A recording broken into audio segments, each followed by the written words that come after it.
È tutto nella norma rispetto all'influenza stagionale, anzi il dato regionale dell'ultima settimana è inferiore rispetto al dato nazionale. I numeri dell'incidenza dell'influenza stagionale in Veneto sono stati comunicati ieri dall'assessorato alla sanità del Veneto per assicurare gli animi rispetto in particolare alla paura della cosiddetta influenza suina, la H1N1. Tanto che la stessa direzione sanitaria dell'ULSS 6 di Vicenza, sempre ieri pomeriggio, ha tenuto a precisare in un comunicato stampa che nell'ospedale vicentino non è stato segnalato nessun caso di influenza H1N1, nemmeno dopo i tamponi eseguiti tra il personale dei reparti interessati.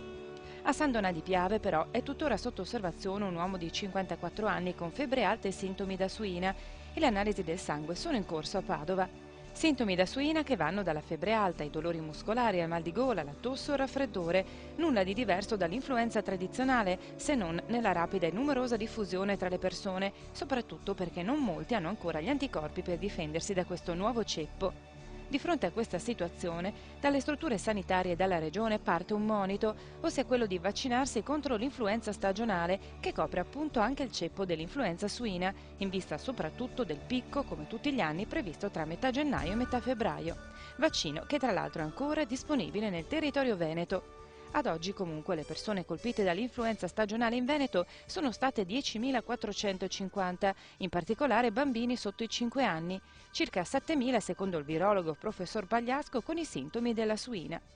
Rispetto allo scorso anno però a vaccinarsi in Veneto è stato in media il 10% in meno di persone, pari a 200.000 veneti, così come tra l'altro lo scorso anno sono tornate al Ministero molte delle scorte di vaccino contro l'influenza H1N1. Nonostante questi dati, i costi dell'influenza continuano a rimanere altissimi, anche per una regione come il Veneto, dove il costo pro capite, calcolando farmaci e giornate di lavoro perso in media 7 giorni, è pari a 330 euro. Nel periodo di picco dell'influenza si arriva infatti ad avere il 40% della popolazione a letto. Un comportamento preoccupante e pericoloso secondo i medici, forse dettato da quanto accaduto lo scorso anno con l'allarmismo ingiustificato della suina, soprattutto perché avviene in una regione, il Veneto, che viene presa come esempio in Italia rispetto all'esperienza positiva delle vaccinazioni facoltative, eseguite, nonostante il mancato obbligo, in gran numero.